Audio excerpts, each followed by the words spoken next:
gravar as coisas, pelo menos de gravar assim, sem ter que se preocupar muito com quantidade, volume. Né? Bom, Alexandre, você está tranquilo para apresentar? Tô tranquilo. Eu só vou pedir um minuto para pegar uma água. Tá, Aí não, a fica à gente começa. vontade. A ideia não é nem começar já já mesmo, não. Estou tranquilo, sim. Acho que a ideia é começar com alguns informes, né? Então, o primeiro informe é que a gente está quase aí submetendo o nosso artigo, a gente levou 3, 4 meses, né, trabalhando nele. Nosso artigo sobre o uso de blockchain em sistemas de larga escala de saúde, sistemas de saúde de larga escala. E então, sexta-feira, a gente já subiu uma versão, né? Até domingo a gente tem que subir a última. Sexta-feira eu dou uma outra olhada nisso para subir mais uma etapa, né? Mais uma versão.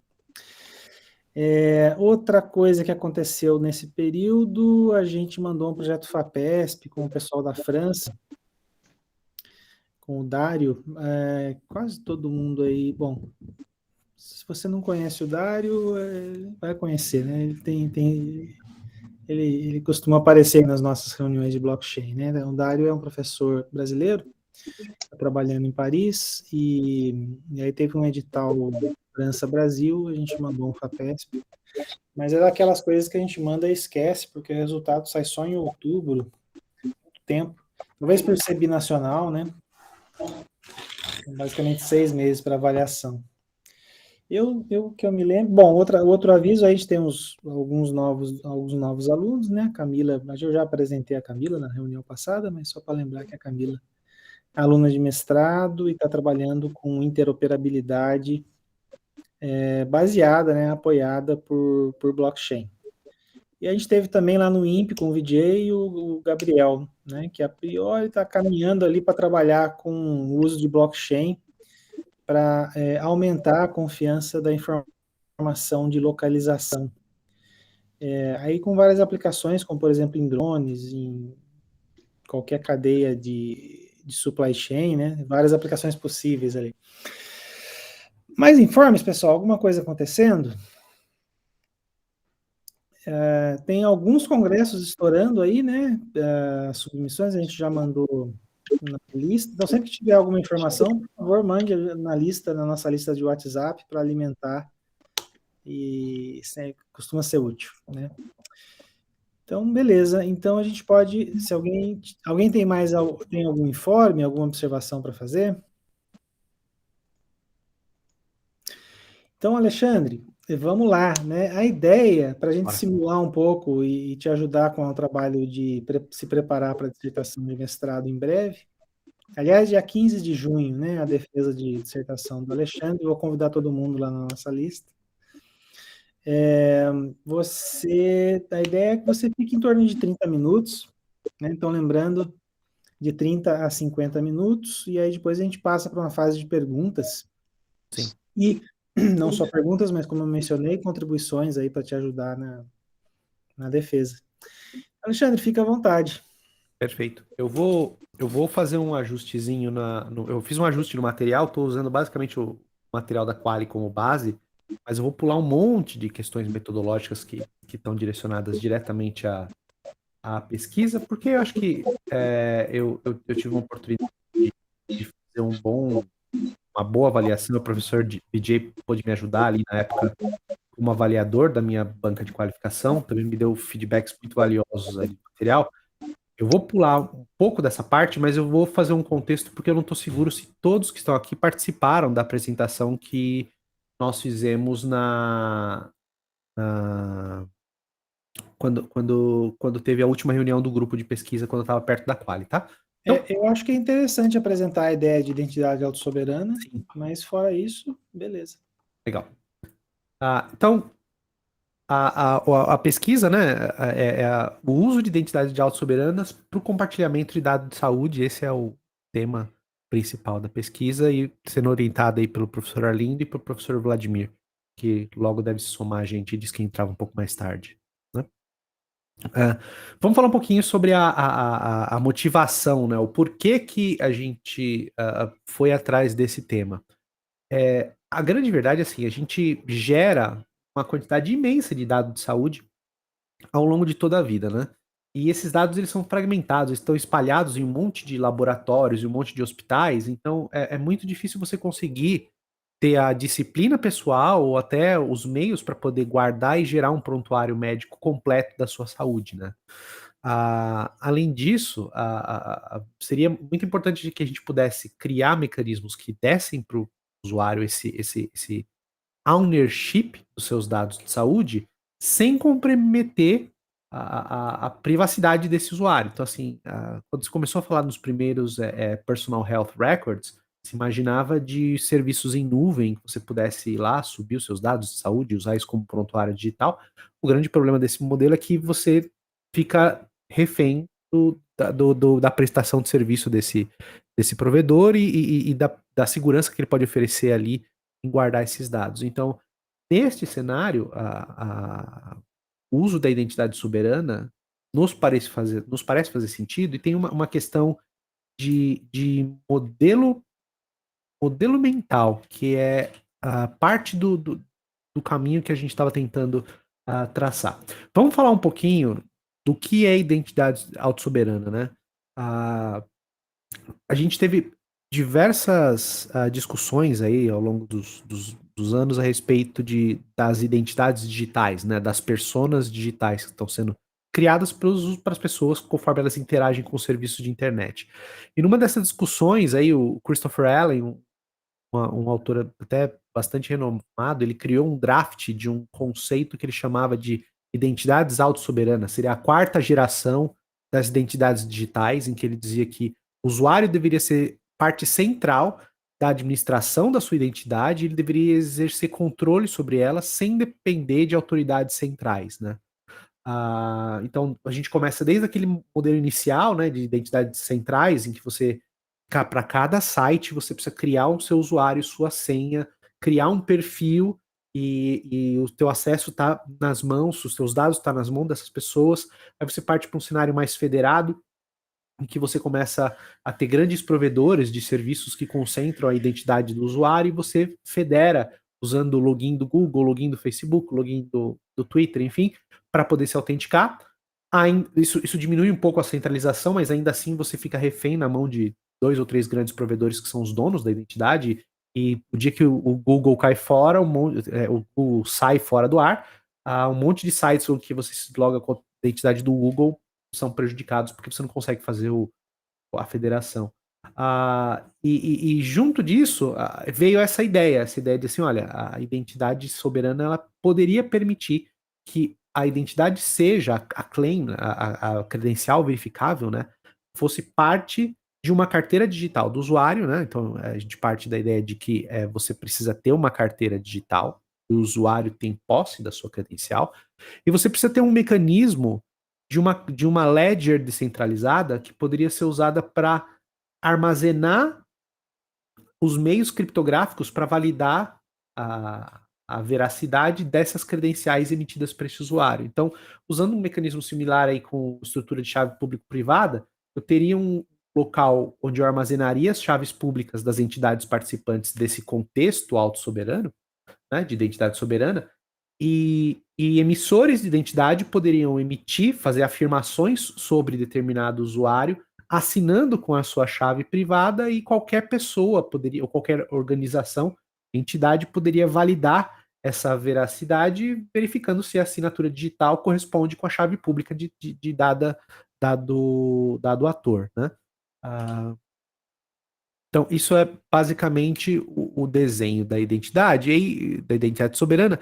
E nesse inteirinho, a W3C especificou dos 2 padrões de controle de gestão de identidade que, de fato, embasam, né, dão a fundação aí para as identidades soberanas.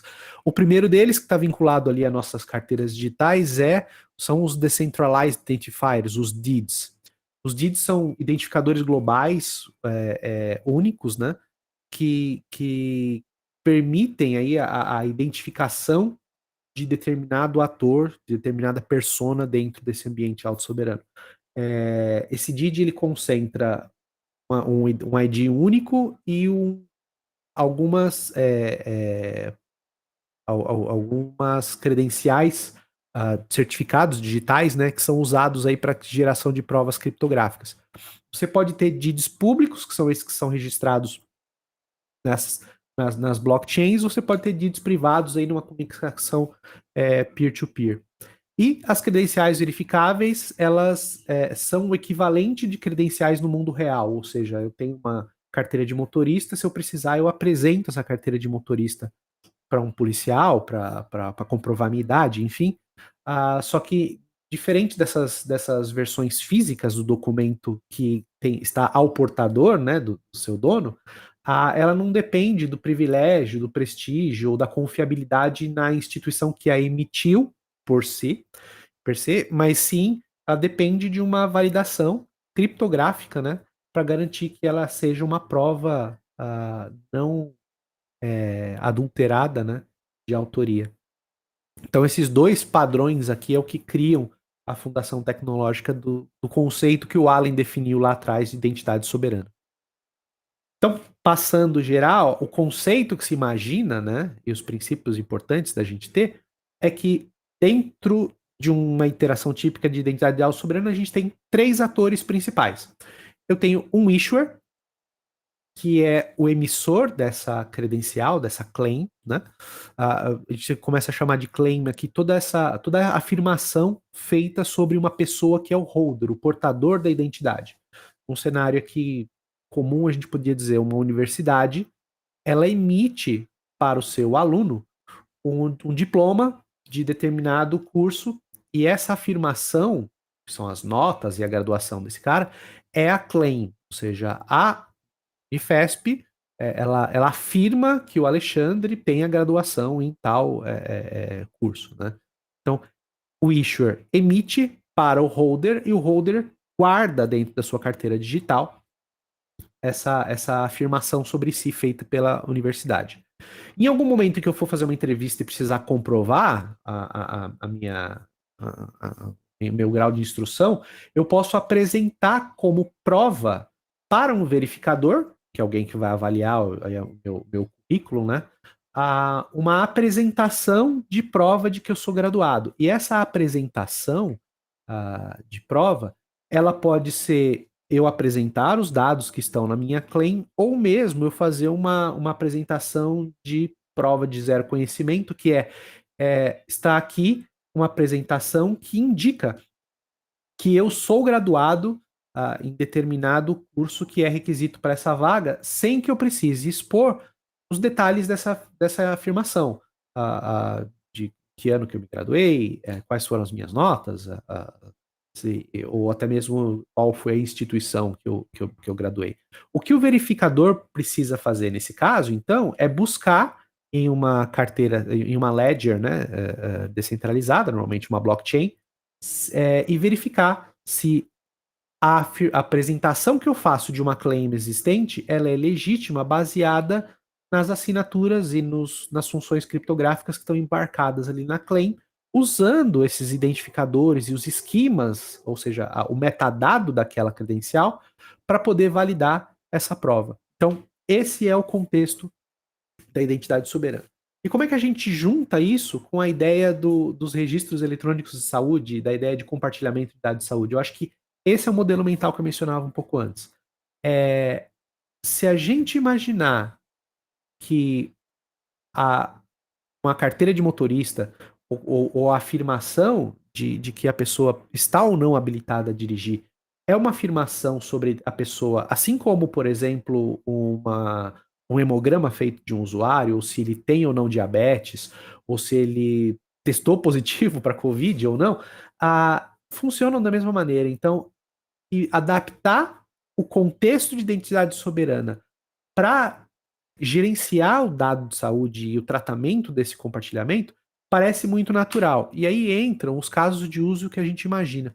Isso aqui é um diagrama que eu acabei não pulando, mas ele é basicamente aquela conversa que eu estava fazendo há pouco, de eu tenho diversos issuers que emitem credenciais para um usuário, para um holder. Então eu tenho uma universidade que emite um diploma, eu tenho departamento de trânsito que emite uma carteira de motorista, eu tenho um provedor de serviços que emite um comprovante de endereço, e todos essas claims ficam guardadas na carteira digital de um usuário, né? E quando ele precisa apresentar as suas claims, ele pode inclusive juntar várias claims de vários issuers diferentes para criar uma apresentação que o verifier vai lá e pode fazer a validação desses dados ou não. Mas eu acho que o ponto que a gente ia fazer... Aqui alguns exemplos, né, de instituições que já estão usando a identidade autossoberana. A gente tem a Sovereign, que é basicamente quem criou as primeiras implementações ali com a rede Sovereign. O IATA Travel Pass é uma iniciativa da IATA para poder criar o passaporte Covid para companhias aéreas. O Trinsic, que está desenvolvendo aí um SDK para uso de SSI e ter um aplicativo de carteira digital. A Certo, que agora acabou migrando para infraestrutura de NFT, tá tratando NFT como claim de identidade. Tem o Public Health da Linux Foundation, que está tentando também usar essa infraestrutura para criar uma base de Open Health. E o Ion, que é uma implementação Layer 2 de SSI em cima da rede Bitcoin, criado e mantido pela Microsoft. Deixa eu passar aqui um pouquinho.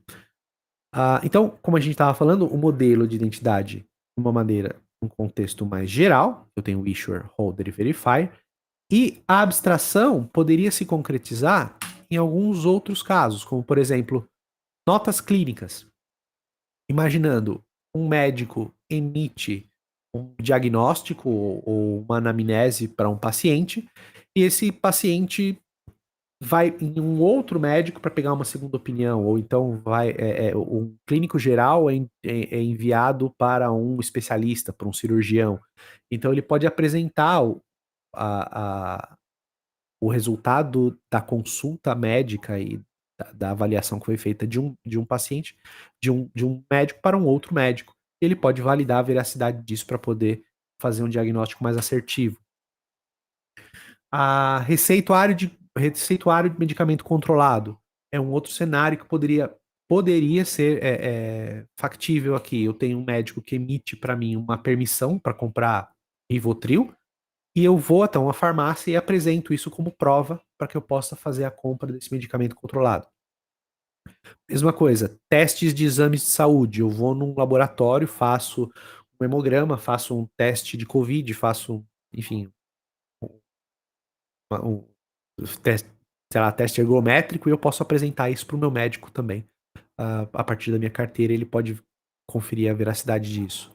O cenário de imunização, que eu acho que é o grande alavancador aqui dessa pesquisa, e já tem algumas implementações rodando, como a gente viu lá com a IATA, o Travel Pass. Eu tomei a vacina da Covid, preciso viajar e eu posso apresentar essa prova para a companhia aérea que consegue validar sem precisar ter uma estrutura centralizada de compartilhamento dessa informação e também mantendo a minha privacidade, né? Alergias, eu poderia, por exemplo, chegando num hospital, poderia apresentar para o meu médico quaisquer alergias a medicamentos ou a componentes que eu tenha, que eu eventualmente poderia me esquecer de avisar, mas ele poderia fazer um check, né, usando o meu prontuário local para evitar de me passar algum medicamento que possa me fazer mal. Sinais vitais, a gente pode ter wearables ou até outros mecanismos IoT que coletariam informações sobre um usuário, e ele poderia apresentar isso para um centro médico ali ou para um outro médico para poder fazer uma avaliação mais completa ali do seu estado de saúde. Então, esse é o resumo da identidade soberana. Vou falar um pouquinho da arquitetura que a gente montou para tentar transformar essa abstração num modelo concreto de implementação para compartilhamento de dados de saúde. Então, a arquitetura ela é baseada aqui, então, em uma blockchain. A blockchain, a implementação que a gente está usando é o do Hyperledger Indy. É uma blockchain de uso próprio para identidade soberana. Então, diferente, por exemplo, do Fabric ou da Ethereum, que é uma rede mais de uso geral, a Indy ela é uma implementação própria para suportar os padrões ali de DIDs e Verified Credentials, né? Então, no centro, a blockchain vai manter aqui as DIDs públicas, os esquemas, ou seja, quais são os tipos de dados que a gente vai compartilhar do ponto de vista de saúde, exames, diagnósticos, procedimentos médicos, resultado de vacinação, tudo mais. As definições, as credential definitions, que aqui é um detalhe um pouco mais técnico, são as implementações desses esquemas para cada um dos emissores e os registros de revogação. Em volta dessa ledger, eu tenho os nós da blockchain. Então, eu vou criar uma infraestrutura de blockchain, os nós, a princípio permissionada, essa é a ideia, né, do uso, e poder ter um controle ali desses nós para poder manter não só o gerenciamento de consenso também, mas também poder garantir que os agentes, que são essa camada mais externa, a camada rosa aqui, né, possam se integrar com a blockchain para fazer as consultas e também funcionar como uma camada de mediação para a interface de usuário, que vai permitir aí que os pacientes, os médicos, as farmácias, as companhias aéreas interajam tanto na emissão, na guarda e na apresentação aí de credenciais. Então, esse é o contexto dessa arquitetura proposta, que a gente acaba transpondo ela, pensando numa pilha tecnológica, né? Nos componentes e tecnologias abaixo. Então, a Indy, da Hyperledger, fazendo toda a parte do controle, tanto das ledgers quanto dos nós da blockchain. Então, essas dois caixinhas de baixo aqui são basicamente o Indy. Eles agregam o Ursa. O Ursa é o componente da Hyperledger que trata todos os primitivos criptográficos que são usados tanto pelo Indy quanto pelo Ares. A camada roxa aqui em cima, a camada de mensageria, é o Ares, também um SDK do Indy para poder fazer a conexão com a blockchain e o Ursa. E na camada mais superior, aqui é a implementação de fato da interface do usuário, onde você vai implementar as regras de negócio. Então, você pode ter cliente mobile, para os usuários poderem manter sua carteira digital no seu celular. Você poderia ter um cliente que é o que vai estar nos hospitais, nas clínicas, para fazer a emissão da credencial, e você teria um outro cliente, outra interface que seria dos validadores, da companhia aérea, da escola, da pessoa que está fazendo a sua avaliação de saúde, poderem verificar a veracidade da sua credencial. Então, esse stack de tecnologias aí, de componentes, a gente montou a arquitetura que suporta os nossos testes. A gente construiu esse ambiente para poder fazer a rodada dos testes, mas antes disso foi definido um protocolo para a gente poder garantir que os testes que a gente vai rodar respondem às perguntas de pesquisa e às hipóteses que estão sendo testadas. Então, vou começar aqui enunciando as 3 hipóteses do trabalho e a gente fala aí já dos testes, tá? Então, a primeira hipótese é o uso das claims de identidade como eventos de saúde, né? Dentro de um contexto de identidade autossoberana, permite a criação de um repositório descentralizado de informações médicas que dão ao paciente controle do seu histórico médico. O que a gente imagina aqui, então, é aquela premissa, aquele modelo mental que a gente imagina que seja verdadeiro e que os testes podem nos ajudar a comprovar. Só um segundo.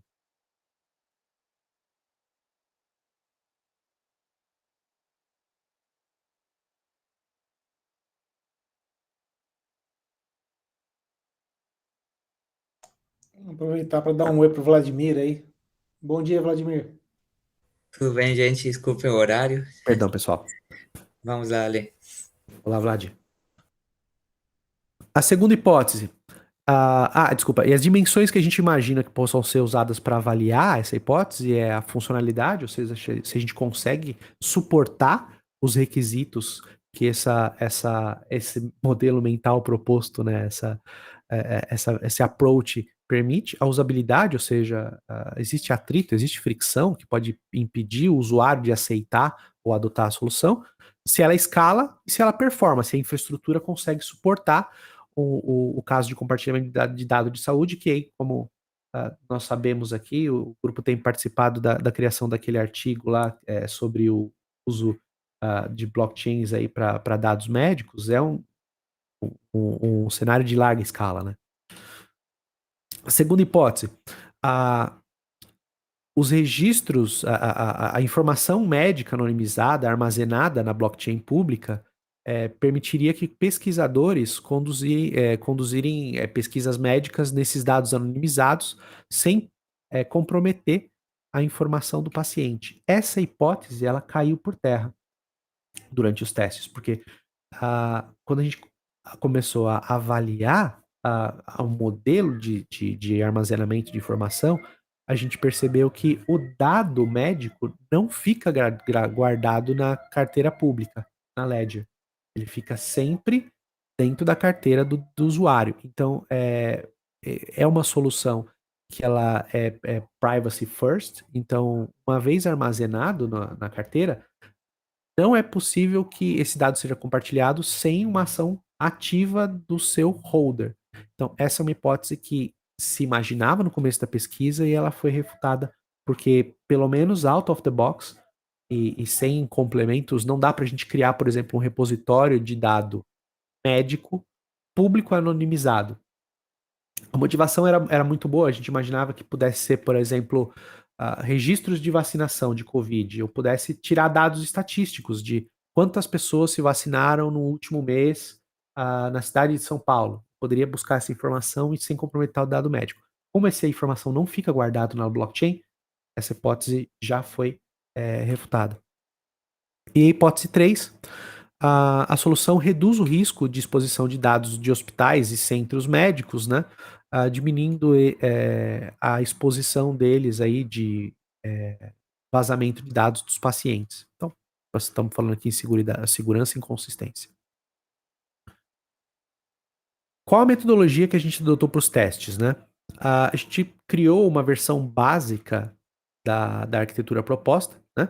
Montamos essa infraestrutura, eu vou mostrar para vocês o diagrama daqui a pouco, uma versão reduzida, e submetemos esse ambiente a uma série de testes automatizados. Esses testes a gente usou a Apache JMeter para poder rodá-los de maneira automatizada, né? E ainda assim o JMeter permite que a gente colete as métricas de execução para poder usar e fazer a avaliação do ambiente, né?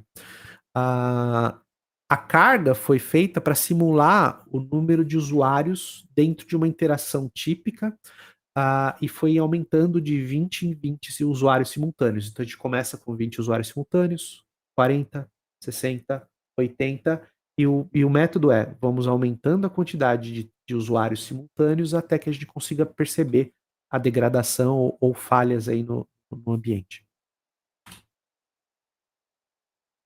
Então, aqui é um diagrama que eu mostro para vocês o ambiente que foi montado. Então, basicamente, a gente criou uma rede privada onde foram colocados os nós do IND, da blockchain. Ele tem essa rede privada, ele tem uma comunicação direta aqui para que ele possa fazer o consenso da rede.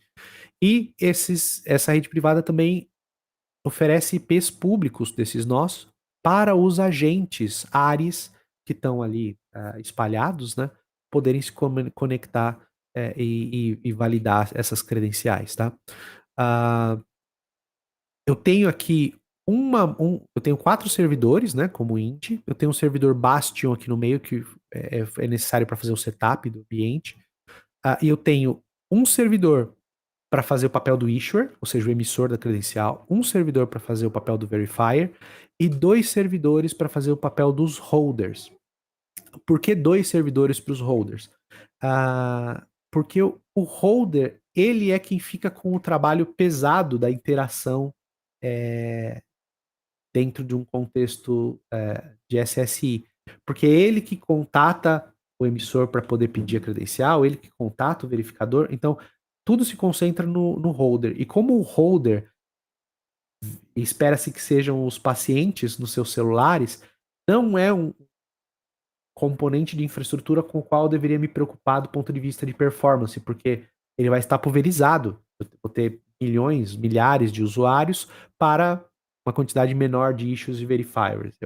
E a interação dele é muito única e pontual. Diferente de um issuer que emite credencial o dia todo, ou mesmo do verifier, o holder vai usar isso esporadicamente. Então eu deixei 2 servidores aqui para que eles não fossem o gargalo do teste que eu estou fazendo, porque na verdade eu estou avaliando o issuer e o verifier. E eu tenho uma máquina de JMeter, que está na mesma rede aqui desses issues, para tentar desconsiderar a latência dentro desses testes. Então, primeiro cenário, quais foram as condições que a gente usou no primeiro round? A gente pegou o teste de Proof of Vaccination. Então, montamos um script JMeter que simulava as interações aqui, Issue Holder Verifier, de um paciente indo se vacinar, recebendo um comprovante de vacinação e logo depois ele ir numa companhia aérea e apresentar que ele tomou a vacina da febre amarela, por exemplo, para poder viajar para um outro país. A gente usou a implementação de carteira default do Ares para armazenar localmente aí as claims. A gente usou o IND SDK como storage das credenciais. E essa sequência de chamadas que está representada aqui nesse diagrama de interação, a gente imaginou um delay de 2 segundos com um desvio aí de mais ou menos 500 milissegundos para cada requisição entre cada uma das chamadas. Então, entre a chamada 1 e a 2, depois entre a 2 e a 3, eu dou um delay de 2 segundos, que é um delay razoável de se imaginar, né? Uma premissa, né? De usuário fazendo uma interação entre uma tela e outra dentro do aplicativo, e então me pareceu um período razoável aqui de delay para poder simular perto da realidade, né? Que resultados a gente chegou? Então, assim, começando com 20 usuários simultâneos, a gente tem uma performance super razoável e a gente conseguiu perceber que o ambiente se mantém estável à medida que o número de usuários aumenta até chegar a 80 usuários simultâneos. Aqui é o ponto em que o ambiente se manteve estável por mais tempo.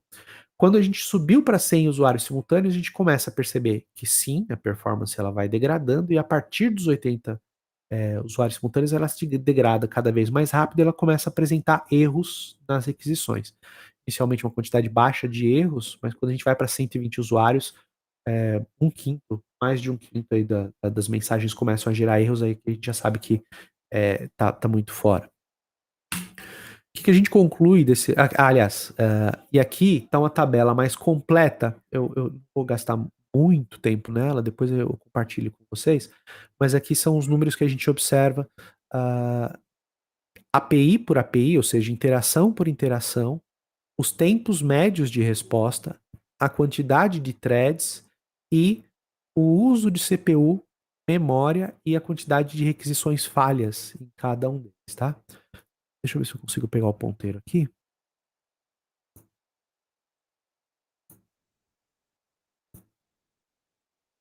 Então, nas colunas aqui a quantidade de threads, quantidade de execuções, os tempos médios, mínimo e máximo de cada uma das chamadas de API, o throughput e o uso de CPU, tanto do IND quanto dos ARES. Aqui a gente começa a ver a quantidade de requisições falhas de cada um deles. Uma coisa que a gente observa é que o tempo de delay de 2 segundos que a gente definiu para cada de intervalo entre uma API e outra, ele parece ser determinante do ambiente ter começado a gerar erros a partir das 100 threads. Porque o tempo de performance, a degradação aqui das APIs, começa a gerar erro a partir do momento em que algumas requisições têm máximos acima dos 2 segundos. O que quer dizer isso? O intervalo que o teste está esperando para executar a próxima requisição, como parte dela é assíncrona, talvez ele não tenha terminado de concluir as tarefas necessárias para a execução da próxima API na fila. Então, quando a gente começa a perceber que o tempo máximo de algumas dessas requisições estoura os 2 segundos, algumas requisições começam a gerar erro por o estado não está pronto, a transação ainda não está ok. Então, de fato, o que a gente tem é que a degradação da performance acaba gerando erros porque o tempo não é suficiente para que todas as tarefas internas que os agentes têm que tratar estejam concluídas para fazer o próximo passo. Então isso sai um pouco nos resultados, né? Como eu estava dizendo, ele se manteve estado até 80 requisições por segundo. Acima de 80 usuários simultâneos, desculpa, não, requisições por segundo acima de 80 usuários simultâneos, a degradação da performance ela se manifestou a partir de erros de API, a gente comentou, principalmente, e assim, todas as requisições que falharam, a gente pôde ver que elas tinham anteriormente na mesma thread requisições com tempos acima de 2 segundos. E uma característica importante aqui que a gente identificou no Ares é que, apesar dos números de uso de CPU das máquinas não estarem acima de valores muito altos, como por exemplo essa máquina que estava com 42%, o processo do Ares nessa máquina estava usando 100% da CPU dentro do seu core. Ou seja, a arquitetura do agente, do Ares, ela foi concebida para ser monothread, e com isso uma máquina dual core nos parecia ociosa, mas ele estava limitado aqui ao uso desse processo que estava usando 100% de CPU, estava chegando no limite do processador, mesmo tendo 2 núcleos, né, duas CPUs virtuais. Então, isso é um outro finding que a gente encontrou aqui. Na segunda rodada de testes, a gente refez o mesmo cenário, mas ajustando algumas variáveis para tentar chegar num cenário mais ótimo, né? Então, um cenário ótimo. Primeira coisa foi ajustar os parâmetros do JMeter para começar a desconsiderar, a pular, na verdade, requisições de sequências em que houve uma falha em uma API. Isso estava impactando um pouco dos testes que a gente viu anteriormente, em que dentro de uma cadeia daquelas 12, 13 APIs que faziam parte da jornada típica, se a quinta falhasse, o JMeter estava configurado para continuar a sexta, a sétima, a oitava, a nona, a décima. Isso ia gerar uma cadeia de erros que impactava ali o número final, ou seja, aqueles erros eles eram sequência de um erro anterior e que não deveriam ter sido considerados na métrica, deveria ser parado, aquela thread abortou, vou para uma próxima iteração. Além disso, para tentar sanar esse ponto aqui do uso da arquitetura do Ares, a gente, eu separei aqui 2 agentes, 2 instâncias do Ares na mesma máquina com um balanceador de carga para poder otimizar o uso desse equipamento. Para fazer esse ajuste, eu também tive que alterar o storage local do Ares para poder suportar esse uso concorrente da carteira local de identidade soberana para um banco de dados Postgre local. Ou seja, essa mudança, com um único agente, eu consigo conectar ali no file system e ele gerencia a persistência desse dado da carteira do usuário. Quando eu coloco 2 agentes acessando a mesma carteira, eu não consigo fazer isso usando o storage local, eu preciso externalizar isso para um banco de dados, e a gente criou uma instância do Postgres para poder fazer esse acesso concorrente. Os resultados são muito similares, mas uma coisa que a gente percebe é que o uso desses dois processos Ares na mesma máquina otimizou demais o uso de CPU, o manejo de CPU ali, né, de maneira mais eficiente, e a gente conseguiu chegar aos 120 usuários simultâneos dentro dos testes. Então a gente passou da barreira dos 80 até os 120, mantendo o mesmo comportamento. A partir de 120, você começava de novo a degradar os usuários e começava a falhar os testes. O que aconteceu aqui também no 120 é que os Ares começaram a crashar. Um erro muito particular que já era uma issue conhecida também pela Hyperledger, que já tem um time trabalhando, mas pelos logs que a gente pôde olhar desse crash que acontecia recorrentemente quando a gente chegava nesse limite de 120 usuários simultâneos, é uma issue conhecida que deve ser corrigida numas próximas versões. Outra evidência de que, assim, apesar de bem robusta a solução, ela ainda não está estável a ponto de a gente considerá-la ali como uma versão definitiva para produção. Ela ainda é uma versão beta, né? Não saiu o release 1.0 do Ares ainda. A terceira rodada, a gente fez um pouco diferente para testar alguns aspectos diferentes do teste. A gente alterou os testes para rodar agora a questão dos receituário médico, né? E para poder usar o receituário médico, a gente teve que agregar um novo componente de servidor para o ambiente, que era um servidor de revogação, o Tails. O Tails é uma outra solução, também é open source, que é quem gerencia as credenciais revogadas dentro do ambiente Hyperledger de Ares Ursa.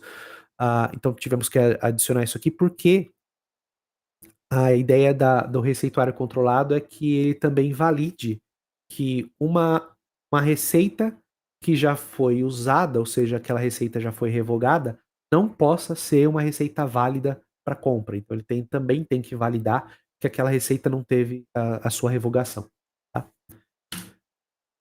Uma coisa que a gente percebe é que o comportamento é muito similar. No entanto, o manejo, né, lidar com os registros de revogação aumenta a complexidade tanto no processo de issues, mas principalmente no processo de verification.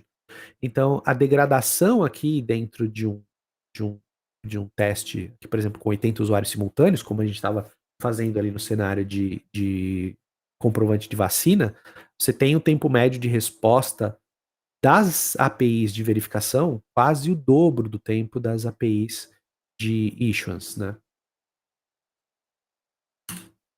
Então, algumas conclusões que a gente chega, né? Além disso, a gente consegue perceber algumas limitações que out of the box, a implementação SSI que o Indy Ares trazem não permitem resolver. Por exemplo, as credenciais emitidas pela estrutura Indy não suportam uso único.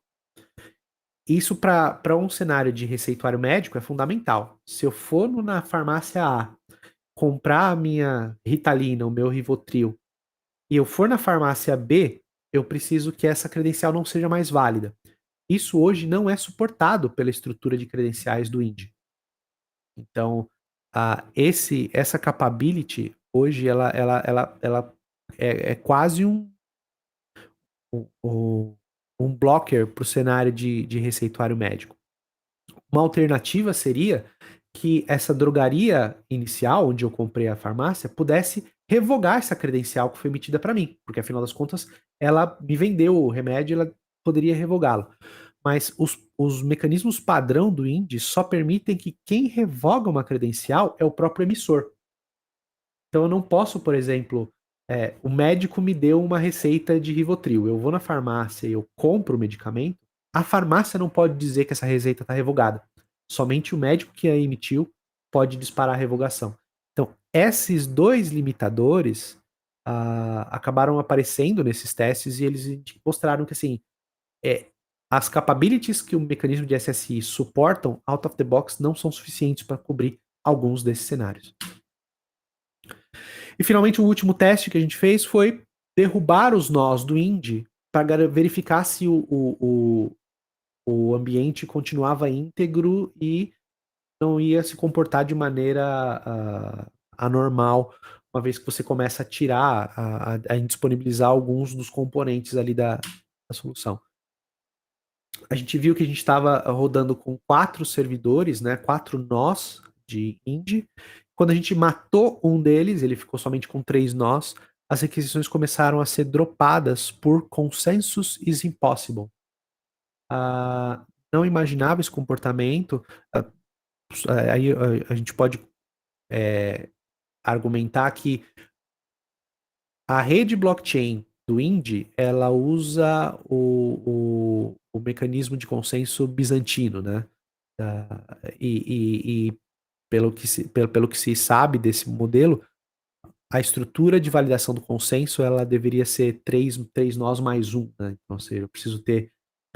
Eu não posso ter nós falhos ou comprometidos que sejam maiores do que 1/3 da quantidade de nós totais. Esse cenário deveria se manter válido, assim. Se eu tenho 4 nós e eu tiro um, ele deveria conseguir manter o consenso, mas por algum motivo ele começou a gerar aqui consensus is impossible. Uma vez que eu tirei os outros nós, não, aí ele já simplesmente falou assim, olha, eu estou em shutdown e eu não consigo mais. Então, esse foi o diagnóstico do teste de disponibilidade que a gente fez. Não sei como é que eu tô de tempo, acho que eu já estourei, mas eu vou passar rapidamente para as conclusões e considerações, né? Falando de performance e escalabilidade. Então, chegamos num baseline. Uma infraestrutura simples, 80 usuários simultâneos, dentro de um ambiente controlado, né? É um baseline razoável de suporte, né? A Indy, a blockchain, não mostrou nenhuma impacto de performance, mesmo quando submetido aos testes de 120, 140, 160 usuários simultâneos. O gargalo sempre foi nos agentes, especialmente naqueles que fazem o papel de issuer e verifier, que eram de fato os que nós estávamos querendo monitorar. Como os processos do Ares, eles são CPU bound, a gente consegue escalar essa estrutura criando clusters de Ares e simplesmente incluindo novos nós, né? É possível também colocar mais CPU para esses nós do Ares, mas aí a gente tem a questão de outros recursos que nos testes que a gente fez eles foram imperceptíveis, mas pode ter também questões de I/O e memória que podem aparecer como bottlenecks adicionais. Então, talvez o escalamento horizontal seja mais indicado para esse cenário. Quanto à funcionalidade, usabilidade e consistência, né? O fato de você poder criar esquemas para tipos de dado médico diferentes, ele dá bastante flexibilidade à solução. Então, a gente imagina que a abstração que a gente criou do contexto para vários tipos de dados médicos, né, de caso de uso médico, são plenamente suportáveis. No entanto, a gente tem as limitações que a interação out of the box do SSI nos trazem. A falta de suporte para credenciais de uso único, a, a revogação de credencial ela não é real time, isso foi uma outra coisa que a gente observou ali quando estava implementando isso. A documentação diz que o mecanismo de revogação, você consegue controlar o tempo que leva para que essa revogação seja propagada para todos os nós, mas quanto mais curto o tempo de revogação que se espera, maior a degradação de performance.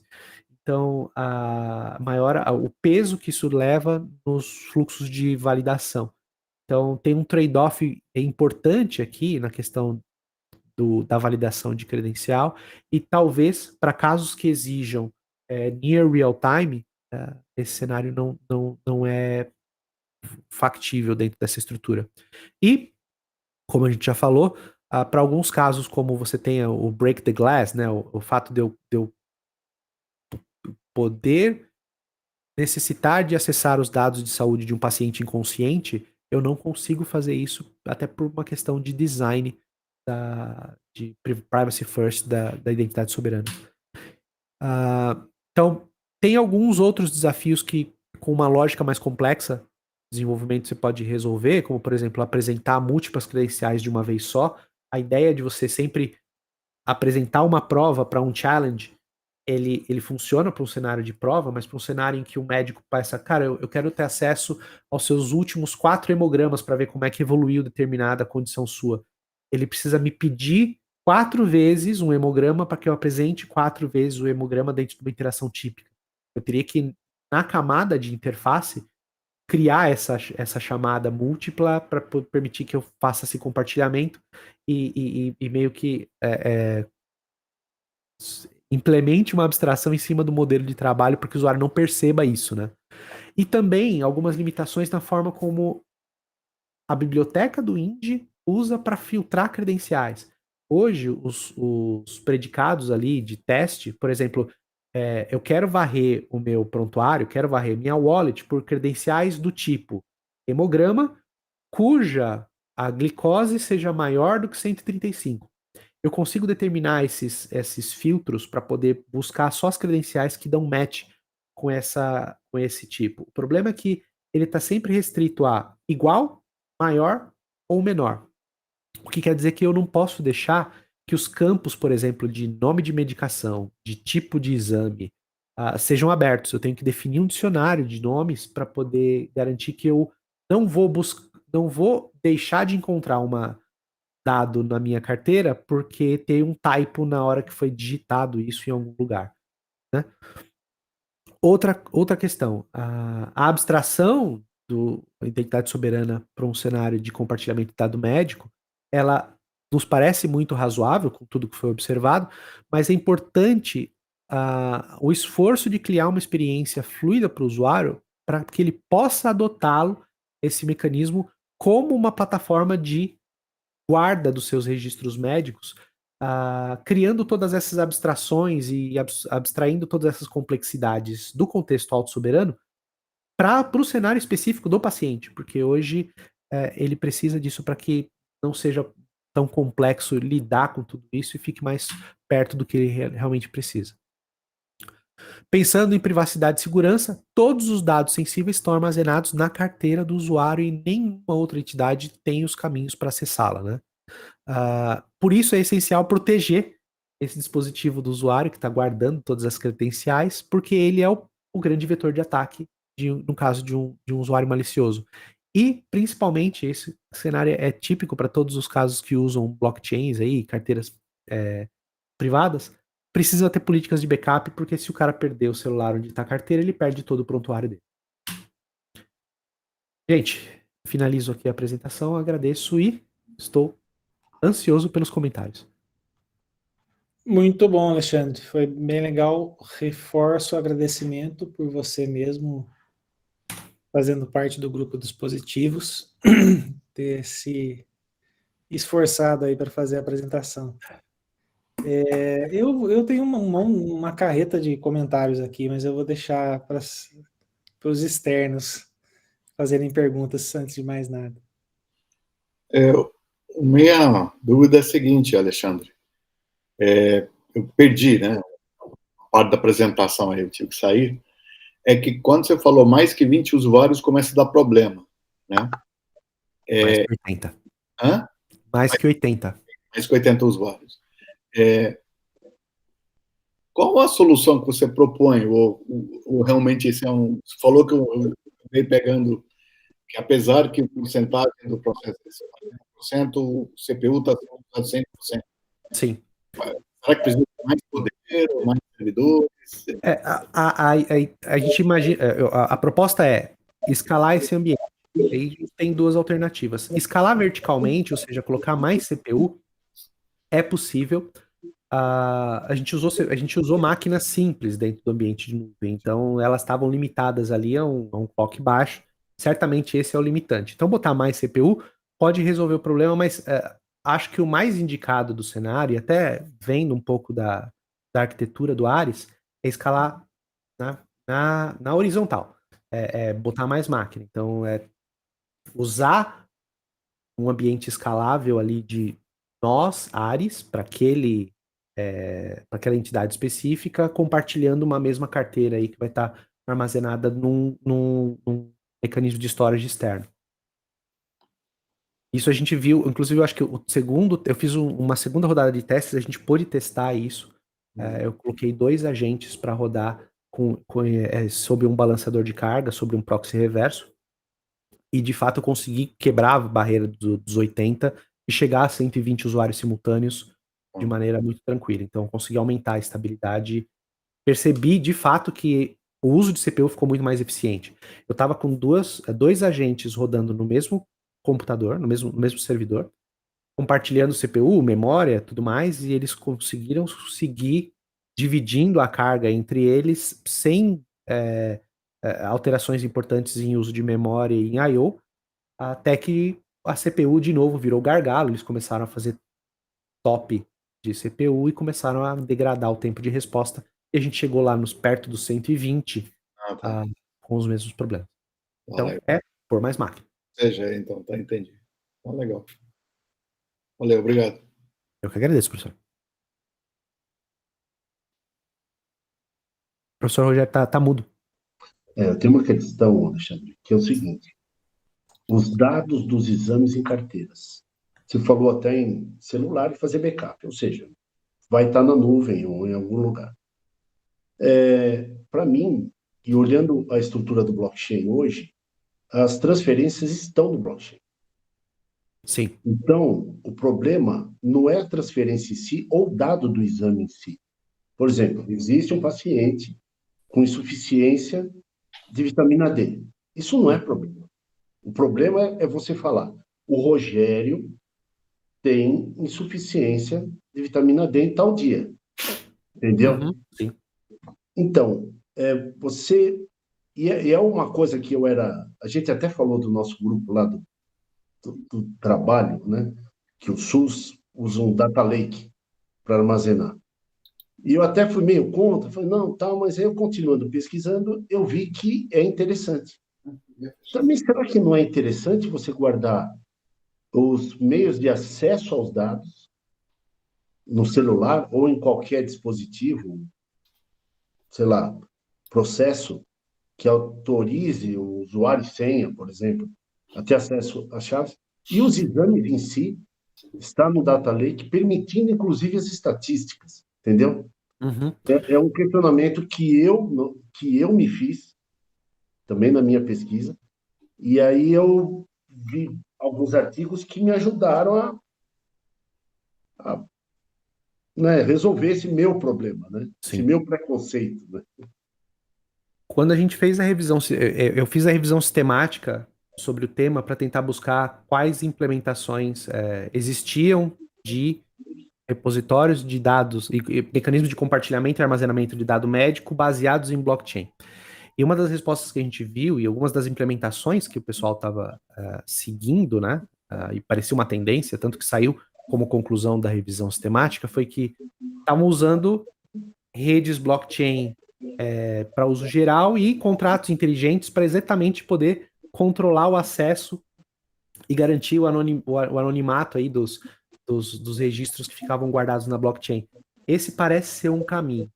Como a abordagem do Indy ela é distinta, porque na verdade a blockchain do Indy ele não guarda o dado, a transação. Ela acontece basicamente peer-to-peer entre os agentes ARES. O que o Indy guarda são só as chaves públicas para que os agentes possam fazer as validações se aquela transação ela não foi adulterada. Então, o approach de SSI que o Indy adotou, ele não guarda esse dado público, mas isso é uma conversa que até o professor Vlad ajudou muito e contribuiu bastante em algumas ideias, é criar uma sidechain para que a gente pudesse, no momento da troca, né, de informação, armazenar esse dado de maneira anonimizável numa rede à parte, para que isso pudesse ser consultado de maneira menos analítica, né, mais sintética. Então, eu entendo, inclusive na dissertação, uma das propostas futuras de continuidade dessa pesquisa é exatamente isso. É verificar como é que a gente consegue instrumentalizar a estrutura do Ares e do Indy para gerar essa saída para uma side ledger. Isso parece ser possível, ele tem o suporte a plugins dentro do Ares, em que você consegue criar gatilhos em determinados eventos. Então, parece ser customizado, mas a gente não teve tempo hábil para aprofundar isso no mestrado. Quem sabe no futuro doutorado se começar por esse caminho. Beleza. Bom, estagiário tem direito a 2 perguntas? À vontade. Outra coisa é em relação à API. A minha pesquisa é sobre o mercado financeiro, mas eu acho que também na parte de saúde a gente tem o mesmo problema. Colocar um agente externo a uma rede privada, né, que a sua deve ser uma rede privada, certo?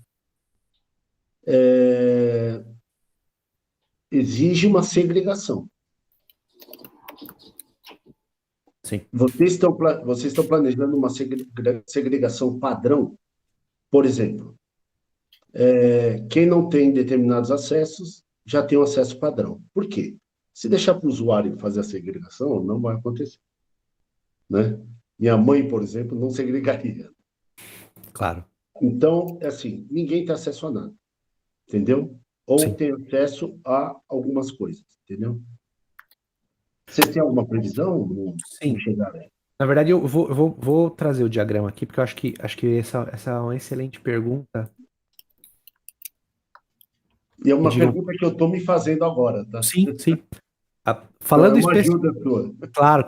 Falando especificamente da topologia que a gente escolheu, a rede Indy, ela é privada, Então, isso aqui é uma VPC. E as máquinas do índice elas conversam entre si, elas fazem todo o tratamento ali do consenso dentro de uma rede privada.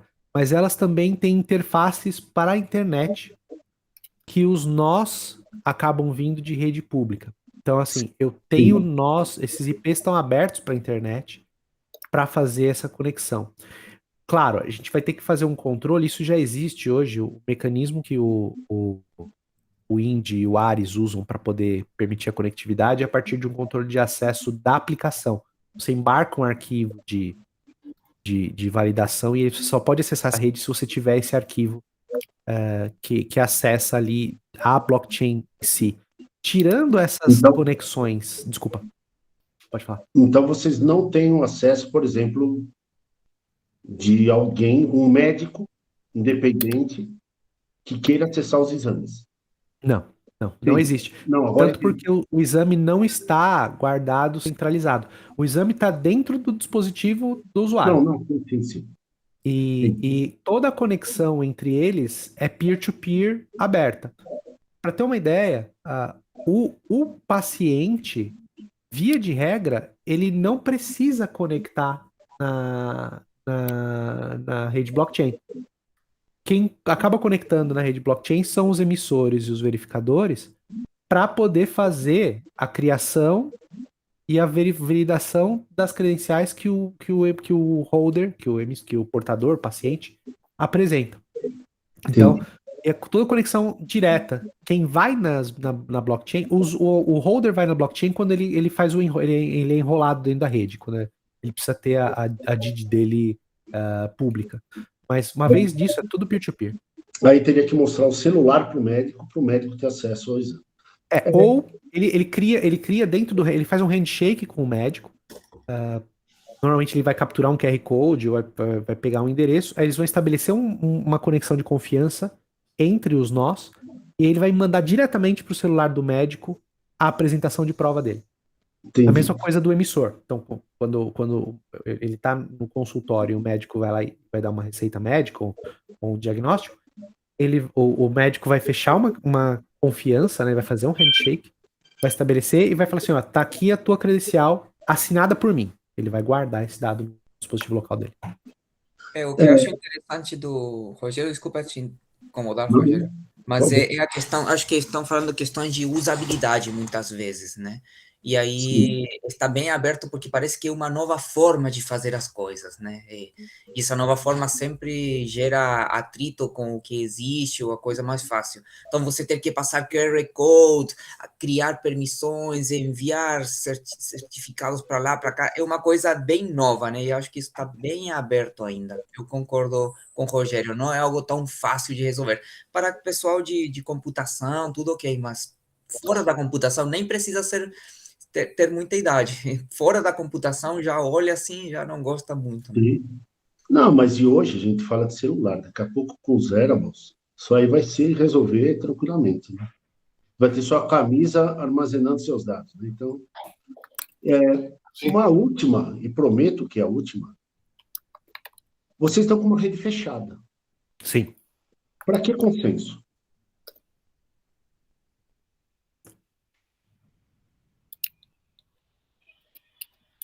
Bom, é requisito da rede blockchain do Indy. Poderia ser uma base central, né, que armazenasse esses registros. Que vocês estão usando um software que não é customizável nesse sentido. Sim.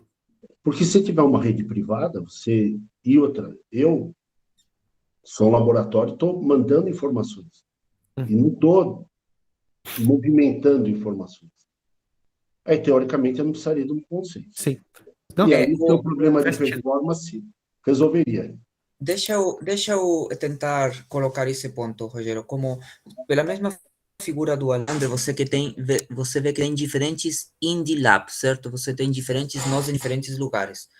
Talvez seja bom deixar mais claro que o consenso vai ser necessário porque se chega informações no Indy Lab 2 e no Indy Lab 1, o consenso é para ver como vamos inserir essas informações? Primeiro do 2 ou depois do 1? É o consenso para chegar num acordo em como vão ser inseridas as informações, tá? Talvez o outro termo é se é necessário, por exemplo, um consenso bizantino. E aí, numa rede privada, talvez não faria sentido um consenso bizantino, que é quando você pode ter um nó que não é confiável. Por quê? Porque se você está numa rede privada, você assume que ele é confiável, tá? Mas consenso, então, no caso aqui da proposta do Alexandre, é porque podem vir informações de muitos lugares e você precisa dar uma certa ordem. Nessa certa ordem, é necessário, porque se morrem alguns nós, as informações têm que ficar sempre consistentes em todos os nós. Para isso, o consenso, tá? Mas eu ainda... Sim, o consenso bizantino tranquilo, mas eu acho que a gente conversou também, eu ia falar da sequência pelo timestamp, né? Mas a gente já conversou que esse é um dos grandes problemas de sistemas distribuídos, né? Então é isso aí, não vou perturbar mais.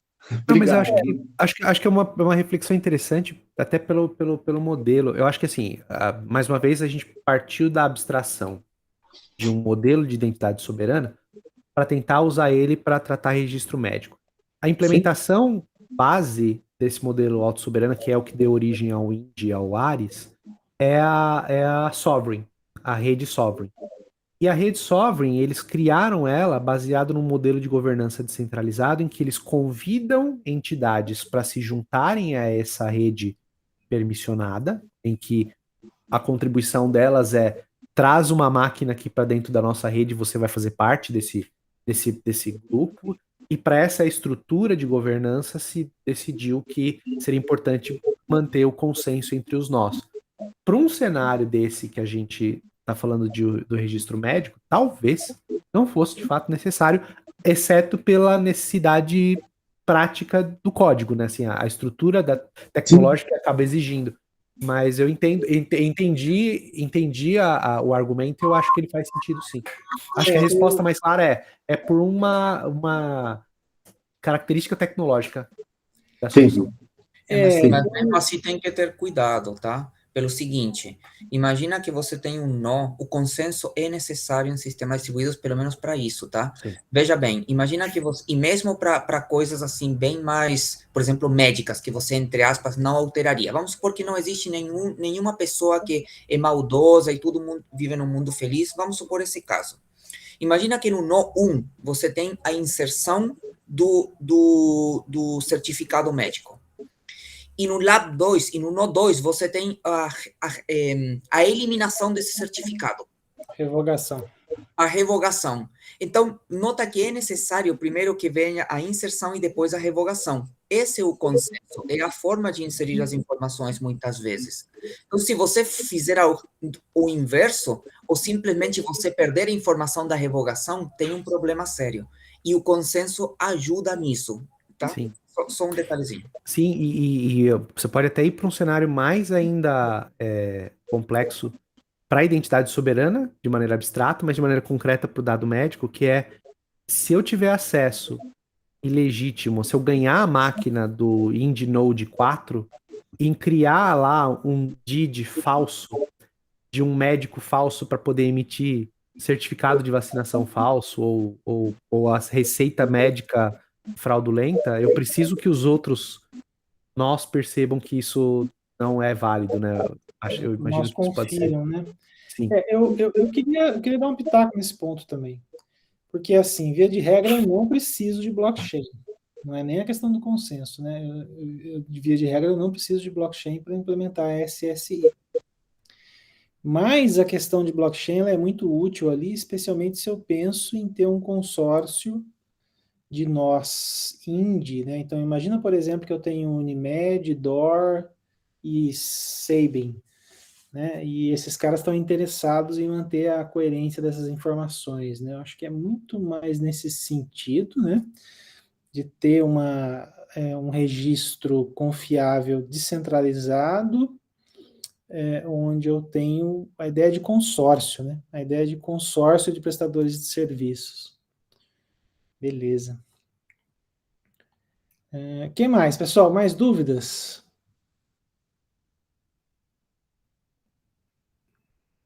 Se não tiver mais dúvidas, eu queria passar muito rápido. Tem um ponto que eu achei importante, que eu não tinha, eu só me dei conta disso hoje. Então, posso passar rapidinho aqui, uns pontos, Alexandre? Eu não sei Por se... favor, claro. A ideia é a gente fechar rigorosamente 5 para o meio-dia, né? Então, vou tentar passar 5 minutos aqui rapidinho. Então, sobre a apresentação, eu acho que a ordem das coisas não ficou muito legal. A gente usou, putz, eu esqueci de anotar o tempo que você terminou, mas deu quase, deve ter dado uns 40, 45 minutos. Mas eu acho que se a gente pegar uma pessoa mais leiga na apresentação, seria interessante carregar um pouco mais o argumento na demonstração de casos de uso, como é hoje e como fica com a SSI, né? Eu acho que isso podia ajudar na interpretação. Você diz naquela passagem entre os casos, por exemplo, a abstração e as propostas para utilização, teste, laboratório. Exato, né? Na verdade, eu acho que você não vai conseguir falar muitos casos de uso. Eu acho que você podia pular essa parte da defesa, Tá? porque está meio apertado de tempo. Sim. Mas talvez pegar um caso de uso e comentar e ilustrar graficamente para ficar um pouco mais claro, assim, né? Comparar como é e como pode ser, né? Algo similar a esse diagrama que a gente fazia lá do Carlos Tucker, mas para os registros de saúde, né? Criar como se fosse um fluxo. Isso. Esse aqui, ó. Isso, só que aí comparando, né? Talvez pode até ser uma coisinha animada, assim. Uhum.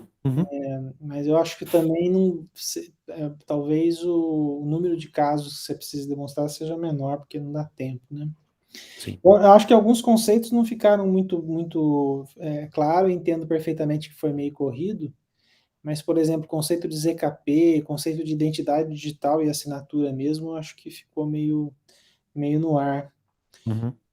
Aí, a principal coisa que me chamou mais atenção na apresentação, que eu fiquei, putz, como é que eu não pensei nisso antes? É que a gente, em todos os casos de uso, está pensando num evento síncrono, né? Num evento em que eu vou lá e faço o handshake e mostro. Mas você sabe que eu peguei um avião aqui esses dias e eu notei que o pessoal da IATA é assíncrono, é totalmente assíncrono. Eu tenho um certificado e esse certificado ele é feito um upload dele no sistema e em caso de algum problema eu sou notificado, mas é uma questão de automação de processos e passos não presencial. Eu acho que é uma coisa que eu queria chamar, eu só pensei nisso hoje, agora há pouco. Então, para depois para pensar um pouquinho nisso aí, na possibilidade de serviços que você abre, quando você permite essas interações de forma automatizada e não presencial. Tá. Então, eu consegui pensar em um exemplo, né? Um exemplo meio forçado, mas eu vou dar ele mesmo, foi o que eu consegui pensar. Imagina que você tem que fazer uma visita no médico se você tiver um exame de diabetes acima de 100. Né? E caso contrário, você não precisa fazer essa visita. Então você poderia ter isso automatizado num sistema que se o sistema recebe um certificado mostrando que você está abaixo de 100, ele, ok, não faz nada. Se ele não recebe, ou se ele recebe um certificado com acima de 100, aí ele marca uma consulta nova, ou faz um request de exame, ou faz alguma coisa assim. Um sistema de convênio, por exemplo, sei lá, quando eu tô abrindo um convênio médico, ele fala assim, me dá tua carteira, eu mostro tudo, ele fala assim, legal, examinei, inclusive eu te marquei um médico, porque tua diabetes tá alto, Eu marquei vou fazer um aumento no seu convênio aqui. se você não for nessas consultas, né? Então, aí abre toda uma gama de serviços novos, né? Que é muito legal. Verdade. É um outro capítulo aí para abrir. Legal. A ideia de ZKP também não apareceu, né? Não. A gente não testou fricção na real, né? Então talvez tenha que colocar um comentário ali.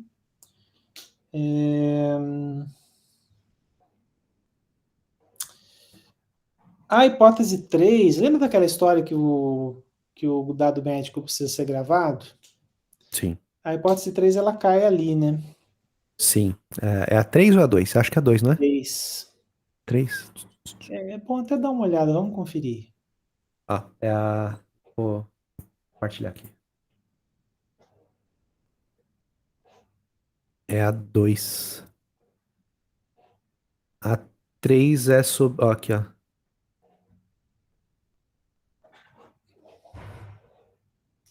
Tá, essa cai também, mas dá um pulo na 3.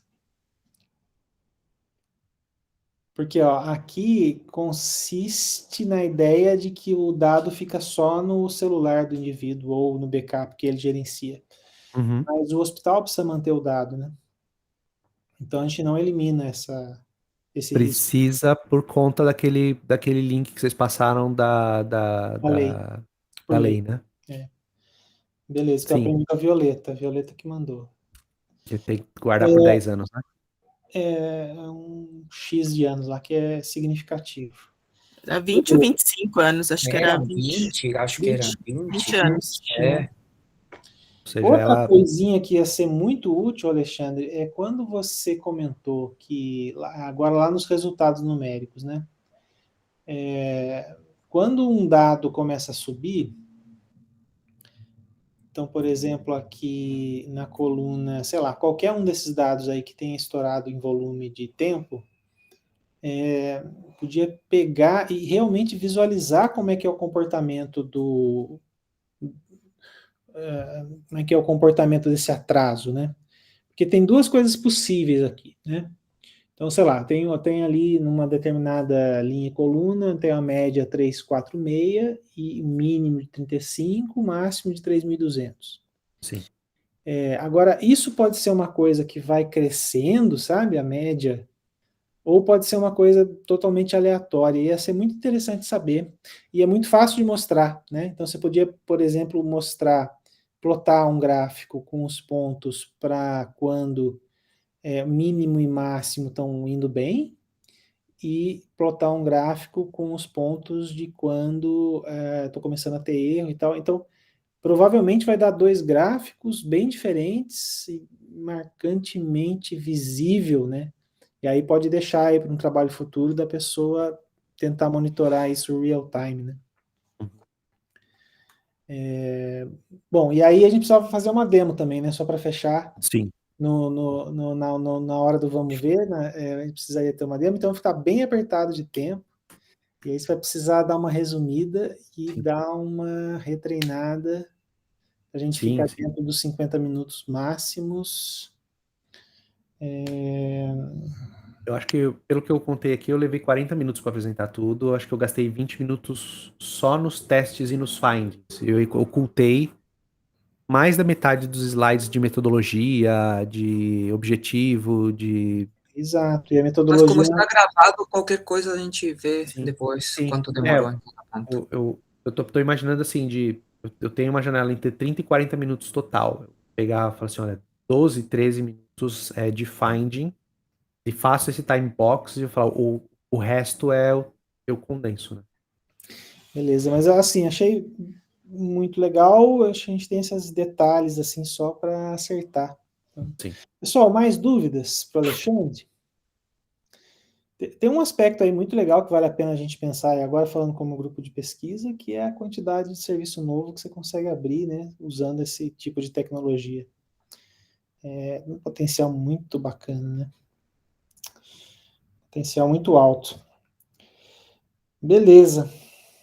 Só um comentário em cima do que você falou, Arlindo, dessa automatização de marcação de consulta, é uma área delicada, porque senão a gente está substituindo o profissional, né? Então, estou pensando aqui, né? Porque eu estou com meu pai lá com leucemia, daí quando abaixa o nível de hemoglobina precisa fazer transfusão e tudo, mas eu acho que tem que tomar alguns cuidados, porque senão a gente invade uma área médica aí que o pessoal falou, vocês querem substituir, né? Porque eu estou pensando que para cada tipo de doença, você tem, porque não é um indicador só, né? São diversos indicadores. Então, de repente, disparar alertas, né? Que nem quando a gente faz o exame, aparece lá o que está abaixo, o que está fora dos limites normais, né? E daí talvez Claro. disparar alguma coisa assim. Não, eu Mas estou pensando assim, na aplicação prática, eu entendi aí a é proposta. só uma ideia, né? Mas eu acho Isso. que a ideia de aumentar o preço do convênio, se o cara não faz o exame, eu acho que é uma boa. Também. Agora, Eu também. mas é só uma ideia de, na verdade, assim, uma ilustração de que a gente consegue usar isso de forma não presencial, de forma não síncrona, Não, é interessante. abrindo todo um novo conjunto de casos de uso possíveis, né? É bem interessante. Era outra dissertação, só os casos de uso, né? Beleza. Mais algum ponto, pessoal? Agora a gente já está começando a chegar dentro do nosso limite de tempo. Mas fiquem à vontade, qualquer coisa. Bom, então vamos começar a encerrar. Bom, primeiro agradecer ao Alexandre, principalmente também pelo esforço de estar. Para quem conhece bem o Alexandre, nota que ele está ali meio gripado. Então, obrigado, Alexandre. Desejo rápidas melhoras. Muito obrigado. E agradecer também aos feedbacks, gente. Muito obrigado. Legal, né? E a gravação vai ser bastante útil, tá? Vou te passar a gravação assim que eu receber do Google. E aí dá para você dar uma revisão assim e tal. Você vai notar que tem alguns termos que é bom você repensar eles, né? Porque, por exemplo, eu anotei aqui crashar, enrolado. Teve umas 2 ou 3 expressões que você usou que é na defesa mesmo, vamos evitar. Não, Beleza. Mas eu normalmente eu roteirizo. Tá Normalmente eu roteirizo o speech, hoje eu não roteirizei. Foi mais no freestyle. Roteirizar eu acho que também é uma palavra errada. Mas bom, mas eu estou pentelhando o Alexandre aqui, ele não merece pentelhamento. Aí precisa. Seguinte, então foi muito bom, Alexandre. A mensagem que eu queria dizer é que foi muito legal. Agora é só acertar uns detalhes e garantir que você vai, na sua curta janela de tempo, otimizar, mostrando o mais importante, né? E aí, nossa próxima reunião fica para 8 de junho. Já tá devidamente marcada. Se alguém quiser apresentar alguma coisa, se tiver alguma pauta, fiquem à vontade para o Daniel. Defendendo o Alexandre. Daniel, momento nos brindou aqui com um momento Academia Brasileira de Letras. Não, Alexandre brindou a gente com a palavra, né? Só estou confirmando que ele estava certo. Muito bom. Então. Cinema, teatro e televisão. Mas aí ainda assim é roteiro, aí tem que ver se cabe, né? Bom, mas enfim. É tipo performance, né? Que performance é de arte, né? De performar, e o pessoal diz como se fosse desempenho. Eu vou performar. Não, peraí, então você vai lá fazer alguma coisa de uma cena. Fazer uma dancinha. Vai fazer uma dancinha. Muito bom. Então, pessoal, novamente, muito obrigado. Então, dia 8 de junho a gente retoma. Se alguém tiver alguma pauta, alguma coisa a fim de apresentar, precisando testar conteúdo, avisem. Então, novamente, obrigado, Alexandre, mais uma vez. Valeu e melhoras. Hein? Obrigado a todos vocês, Valeu, gente. Valeu, pessoal. Tchau, tchau. Tchau, tchau. Tchau, gente. Boa tarde. Boa tarde. Valeu.